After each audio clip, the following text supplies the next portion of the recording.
Ito naman yung alternator mo na pinalitan natin ng IC. Ito na yung pinalitan natin na nasira. IC. Nasa loob na ito at saka yung mga carbon. Pinalitan natin, durog na yung carbon. Ayan na yung karga niya ngayon. Kanina 11 lang. Ngayon 13.6 na. Ibig sabihin malakas na kumarga. Ito pa yung isang tester natin. Alternator state.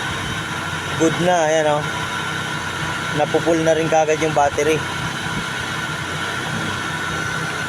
Okay na po ito. Tapos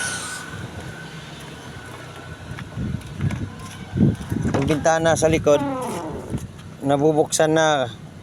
Lalangisan lang ng mga goma to. Ayan yung goma niya makunat kaya pero nabubuksan na yan.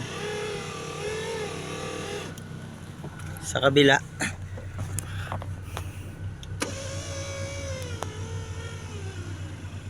kaya lang yung mga goma nito makunat, lalangisan na lang.